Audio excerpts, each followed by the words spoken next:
Day 2. The Cascade Challenge presented by Discraft. Day 2. Just got dropped off by my wife, and we'll be heading over to the play area. I got about an hour and a half, but my tea times have coincidentally coincided with baby's nap times. So, unfortunately, I have to get here pretty early. But today that means you get to see how the sausage gets made, because basically I'm gonna get here, post up with my tripod, and film my yesterday's recap video, just about kind of how the round went, and then I'll get everything warmed up. I have a new caddy today, because unfortunately Zach said he got a little sick. I don't feel too sick. I do feel terrible today though. Did not eat very well. I haven't eaten well the last 3 or 4 days, unfortunately, and didn't sleep very well. I've been getting home, getting super tired every day, and just taking like a nap. And then it messes with my sleep, and then I still have to wake up with the baby. I just have not been sleeping well, not been eating well. My body feels bad, and hopefully I can kind of get over that today. I realized yesterday how important caffeine was to me, and I didn't have that very much. So I've had a little coffee and an energy drink, and I'll probably buy another coffee, and it should be a good day today. I'm excited for you guys to meet the new caddy, Chance, and hopefully we can kill it today. I'm feeling it. I mean, I feel like I have the skills to put it together. Just didn't do it at all yesterday. Today's gonna be the day. No double bogeys. That's the main goal. Uh-oh. No way. I just dropped my phone, and I got a crack right where this camera is, so enjoy the little cinematography. Good news. Well, bad news. A couple people dropped before the tournament and at the tournament, and now the worst I can do is like 97th place, meaning I did better than Kansas City Wide Open, baby, where I got 99. I'm really trying to use this tournament to hone in my skills and my discs and my craft so that I can do well at Portland, make the cut. I still think I can cash here. I'm 7 over. Cashing is like even right now. I have a pretty solid card today. It was going to be Joey Tamale, Connor O'Reilly, and Ashton, I think, is a local guy. But Joey looks like he dropped, unfortunately. Probably has something going on injury-wise. So it should be a good little 3 card. So I'm going to go warm up. Wow, that is crazy work that I just dropped my camera on that happened. So good thing it's just a screen protector, and he'll be shooting from the backside, which does not have any cracks in it. So looks like they have these out here today. I see them advertised all the time on the broadcast, so I'll have to give a little review of the flavors and if they give me 1 shot of energy. I will say, if I take one and then I ace, everyone has to buy one. Local crusher. Are you local? Yes, I am. Colin. Like 3 hours away, but basically local. That's a lot more. I'm 20, so it's a lot more local than me. Okay, so You gonna play better today? I'm gonna try. I'm gonna try and enjoy the round, and goal is to compete for 18 holes. Dang. There you go. That's deep, people. Yep, that's right. Fall Colin. The good news is the putt's still feeling nice. That one's a little easier. Circle 2. Boom. Let's go. Thank you so much. You're very welcome. All right, meet the new boy in the cool, now broken lens. Hello, guys. Nice to meet you. Chance. Chase. I didn't say Chance earlier in the video. I don't know why I'm just adding an N to your name like that, but yeah, we get to see between round 1 and 2 who's the better videographer. It's a competition. No, but maybe they'll make it one. I would never make something that shouldn't be a competition. I would never. Nerves. Lots of nerves on hole 1, except not right until I got started. It's kind of an interesting week here. Trying to find a good place to set this up at my Airbnb, but wow, that is so blown out. Why? We'll go over here. I didn't really have a ton of nerves until they started announcing Connor O'Reilly, who was on my card. It was supposed to be Connor, Joey Tamale, me, and Asher, who I forgot. I actually played the Cascade Challenge 2nd round with last year when I was here. It's kind of interesting that I got to play with him again. Awesome guy, local, about 30 minutes away from the Shelton area. And I had a lot of nerves. Watched Connor tee off. I think maybe Asher teed second. Maybe I did. I think it was me. From Denver, Colorado, Anthony Bodanza. And ended up throwing an all right tee shot with my cap wrap just straight into the ground. Big shout out to Chase for being out there and kind of picking up the caddying job. Did a great job. I've had great caddies, great luck with just randomly meeting Zach and Chase and them helping me out these last couple days. So I started out with a C2 look where I think I just lined my body up a little too left and ended up missing that one. And then we're going on to the big boy hole, 1,000 footer-ish par 5. And today we had a big tailwind and I was like, I'm just gonna go for it. I'm gonna rip, and ended up throwing a really big like turnover shank-ish. It was what I thought was my most overstable Emperor. I might have to find a new one for Kayak Point next week. I'm not trying to change my bag in between rounds too much, even though I think adding in a more overstable Emperor and maybe even an Era into the bag in between my Sphinx and my Roman, like I talked about in yesterday's video, could be a good idea. Just not going to worry about that too much. So ended up going OB just barely. I was literally like 2-3 inches out of balance. The spotter was sprinting to figure that out. So big shout out to the spotter for that. And it was like, okay, I'm just going to kind of play up and try to get a par. Ended up throwing an okay second shot. And what I realized here, I'll actually talk about it in a couple holes in the moment, because we did have some backups since we were only a 3 card since someone dropped from our card. But I realized that I had just been throwing shots in a general vicinity rather than really focusing on a specific line throughout that round. And it's a hard thing to keep your focus dialed in every single shot for a whole round, especially when you have backups and you're playing on tour and like the stakes are a little bigger and you're getting a little tired and your mindset's changing a little bit. But I was able to dial in on the next shot, not super intentionally, because I had a really tight gap that I had to hit with my buzz, and ended up piping that line. I threw it perfect. I thought I parked it for par, which would be a par save. For some reason, I've gone OB ones on this hole every single day when there's pretty open way to not go OB on the hole, and I'm probably not eagling it. But that being said, if the wind is good, I might try to eagle it again on day 3, because why not? You know, sounds like it'd be a good way to get a couple strokes and get close to the cash line, baby. That being said, I ended up hitting one last tree just on the way, and it would have been absolutely parked, and missed that putt left as well. There's a little wind that I think pushed my putter, but again, I think I lined up a little bit left side as well. Hole 3, we waited for a second, and then we got the throw in, and I corrected from yesterday and threw my Scepter pretty good. Pretty much parked it with a really solid forehand, and the forehand was feeling better, and I started like really visualizing the shot more. And I'll actually cut in what I talked about on the next shot after my tee shot, where I threw a pretty solid shot with my Sphinx, because we were waiting for a shot. Because we were waiting a little bit to throw our second shots on that hole. Yeah. I love it. All right, so I realized something that I was talking with Chase about, that my first shot and my second shot. Wow, this is so trippy. Sorry, I'll take the screw protector off later and get a new one on.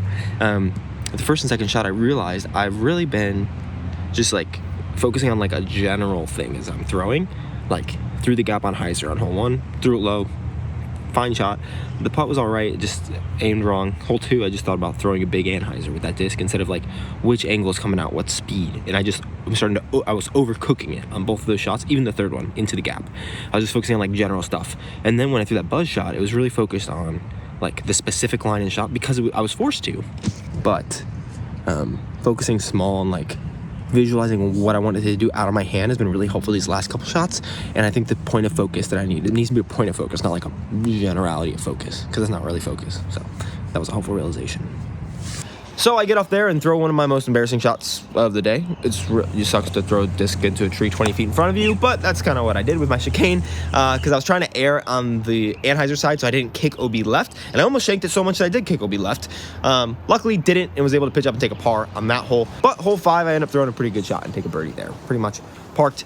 And then we get into an interesting guy on hole 6. I throw what I thought was going to be a good shot. The wind was absolutely ripping out there today. Like 20 plus miles an hour in the open, but then when you get back in the woods, it's not really there, which is pretty interesting.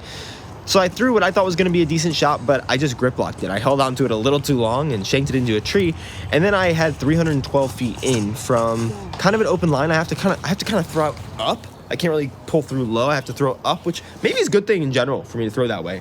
I'm not going to think about that too much, but ended up throwing my Roman, and the wind kind of picked it up and just carried that thing.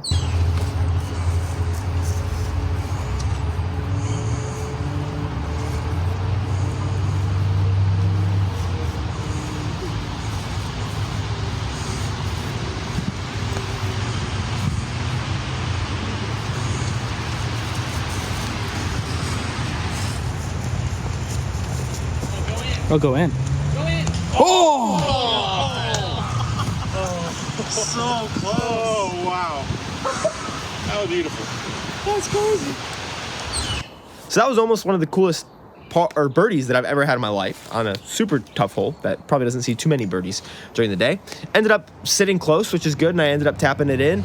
I thought I threw it with enough power for it to like slide up to the basket, but the wind was like kept it so high. I probably would have been 50 long, and so I'm glad I made the par there.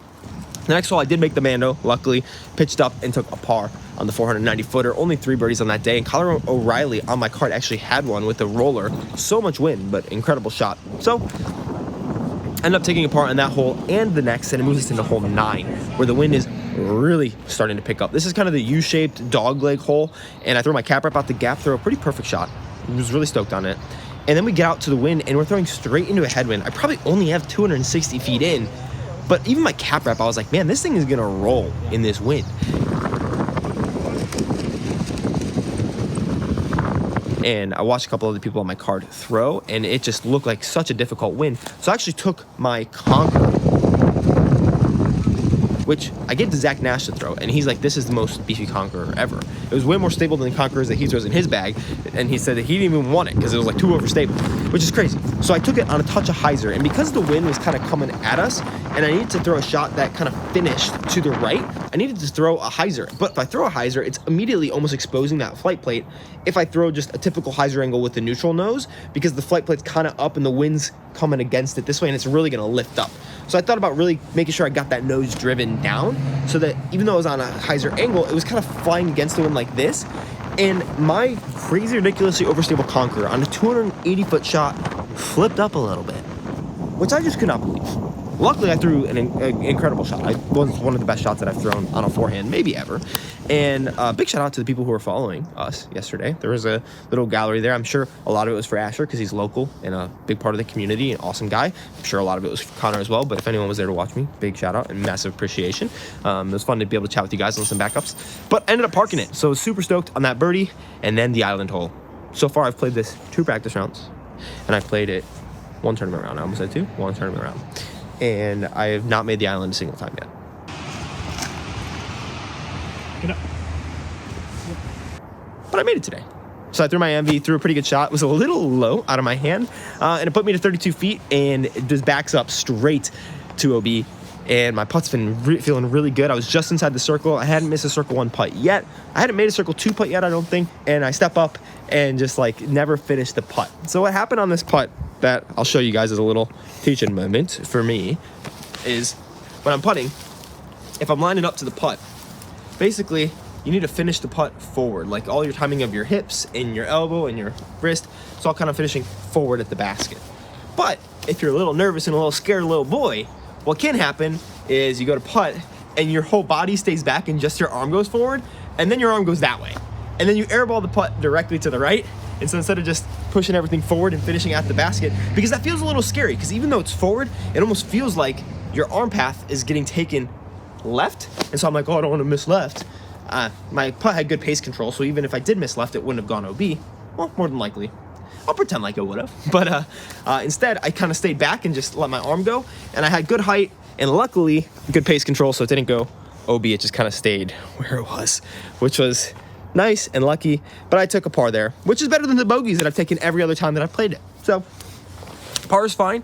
And I am 1 down, or even. No, I'm 2 down through 10 holes. Where's my other birdie? Hole 3. That's what I was forgetting. Gotten 3 birdies so far through 10 holes, and I'm 2 down. And I'm like, if I just keep this score, I shoot a really good round. I knew I needed to shoot a couple 5 under pars probably to get close to the cash line. Maybe 3 or 4 under each day would work on these last 2 days.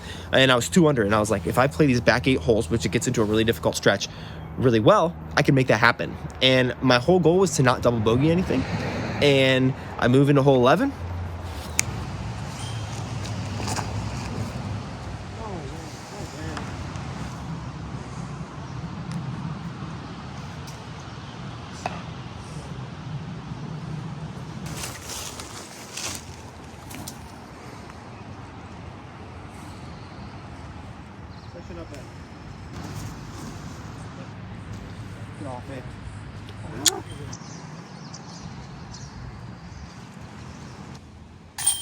Double bogey, baby. I shanked the tee shot exactly the same way that I shanked it the first day, and then I took a double bogey. So my no double bogeys was out the window, and I had just given back all of my under par strokes. So now I'm at even par, which is still not bad. Even is right around where the cash line is. So if I play there, I'm shooting 10-20, 10-25 golf, which pretty good. And so hole 12 comes, and just like yesterday, I take out my Sphinx, which I probably should throw on hole 11, but I didn't. So maybe day 3, round 3, I'll do that. I take out my Sphinx, and I putt it, dude. threw it so well. I was so stoked. I absolutely piped the shot. Not quite as good as day one because it lands on a tree, but this means I can actually flip up a hyzer through the gap. But the ground was a little mushy where I was trying to throw from, and end up just planting a little too hard into it and don't trust it. And I end up not really popping the hyzer, so I don't really get the flip up that I need, and it lands me left side where I proceed to go shank. Pretty good shot, but miss a tree.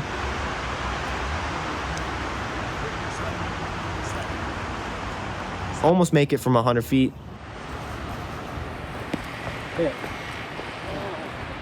Miss a circle one putt from a straddle from 18 feet, which I will show you because I'm a little masochistic. And then I tap in my double bogey again. So double on holes 11 and 12. No double bogeys day 3. That's what's gonna happen. It's bound to happen at this point. So I'm 2 over par, and I have a little review between holes 12 and 13, which actually did affect my round more than I was thinking. All right, we're gonna try the one-shot energy choose. Between hole 7, 12 and 13, this is a stop double bogeying every single hole chew. Here you first. Oh, they got little wrappers on them. Snag one. They're like now and later size. Are these like energy now and laters? 4 grams of sugar, 75 milligrams of caffeine. Caffeine. Okay, we'll see if we play good now. Oh, we're waiting on this one anyway. So a little hard on wrap, honestly. Struggling. All right, if I birdie, we know it's good. Oh, they got interesting taste. I gotta get your opinion. Not bad. Kind of an odd aftertaste, though, right?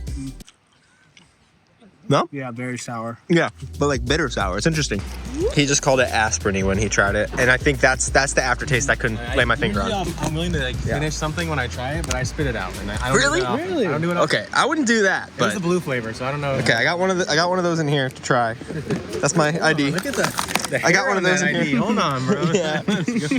That's pretty. People need to see that. We will say we do feel the caffeine. It's kicked in. Feel jittery.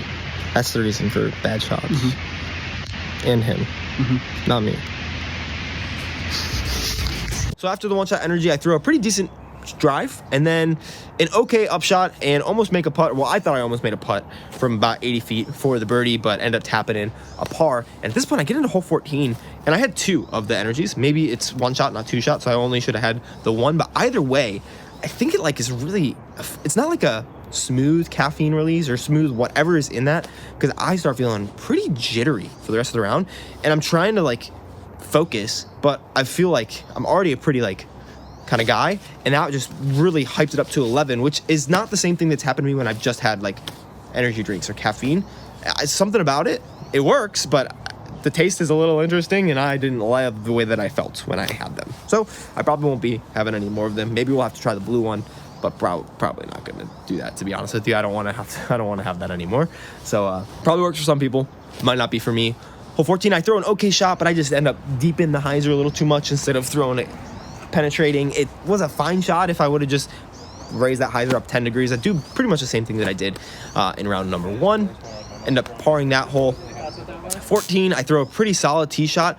Big shout out Chase, really reminds me to, hey, focus up. Like I was telling him all about what I told you guys about like not focusing well. And he's like, okay, like make sure that you focus up. And so I did focus up, and that was really helpful. I threw a really solid tee shot, a little inside of where I wanted.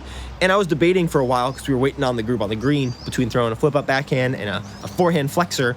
And I end up looking at the line more, and I thought it was more fit for a flip up backhand, which looking back at it now, I probably should have just thrown the forehand flexor and just like trusted it to get through stuff late, because it would still be pushing forward, whereas the backhand, if it hyzers, will be pushing lefter.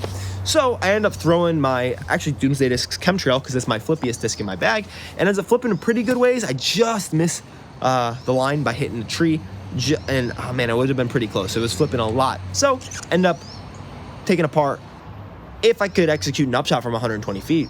But unfortunately, I just kind of like swing a wild hyzer with my chicane instead of taking my disc back to my bag and grabbing the PA3, which is the right disc to throw down that central gap. And that's one of those where like I take the chicane out of my bag because I'm like, oh, this is 100% the disc that I'm gonna need to throw when I get up there. And then I walk up there, and because it's in my hand, I have to throw it, which is not the way that anything works, but I guess it is when you're sitting at 70-something place on tour. So that's what I did, and ended up almost throwing that putt in, and it was pretty good from 45 feet, just a little high. I still feel a little jittery. I feel like my control of my putts is going much more than anything else, but I'm still able to tap that in, which is pretty solid. The next hole, par 17, I throw an okay shot. It gets a little lucky, and I just pitch up under the basket because I'm not trying to run that putt down a death putt again. And then 18, I have the par 4. Try to throw a pretty sick shot up the middle and just pump it, and end up missing a little left side. But I land in this nice big clearing, and I have a big ol' hyzer gap. So I throw a pretty massive little spike hyzer with a slightly understable disc because it needs to move super left, and so the glide's gonna help push it left rather than just dumping it down.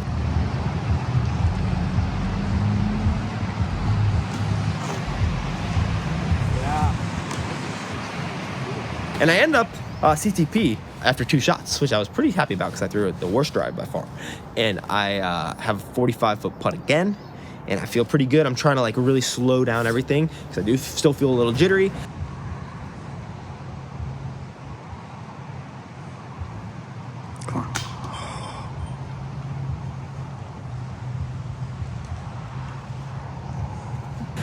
Slow down, end up making a pretty solid effort at it, but just hits the cage. I thought I made it for a second, but it was a tailwind, and I knew I didn't get it high enough out of my hand, but I was just hoping that I spun it enough, and I didn't. So I ended up tapping that one in and took a par, and I ended up 3 over par on the day, which is not the end of the world. 1,002 rated. I finally shot 1,000 rated on tour. Finally shot over my rating on tour. I talked about this at the end of yesterday that I couldn't. Luckily, it was much better conditions for me because it was not rainy, and I hate the rain, playing in the rain, and I don't mind the wind as much. Shout out Denver for that. So, not bad. I'm 10 over par, which I did move up a little bit in the standing, so I'm 66th place right now, meaning I'm 26 places out of the cash line, which is 9 strokes. So if I shoot the course record today, I can cash at this baby. That being said, I'm still learning a lot, and I'm feeling pretty good about my game. I would love to put together an under par round in round 3, and that video will be tomorrow. So subscribe if you want to check that out. This has been a pretty fun tournament. I've been really enjoying myself, regardless of what happens, whether I shoot 1,000 over par or 20 under, 18 under, 19 under with the eagle. You know what I mean? 20 under would be a little ridiculous. We don't want to set our expectations too high, but here's what happened for the rest of the day. I went fishing and I caught my first ever trout. It was stocked, but it was in the wild. I've never caught one in the wild, I don't think. I've caught some in like really like private stocked lakes that are just for trout fishing and at like fishing shows. But I finally caught a trout, so that was fun. That's what I did after. And then now we're just kind of preparing the Airbnb to leave so we can go up to Kayak Point-ish, but that'll be for tomorrow's vlog. We don't have to worry about that. What else did we do? Oh, went to bed early and got better sleep. Better sleep and better food, but that's for tomorrow.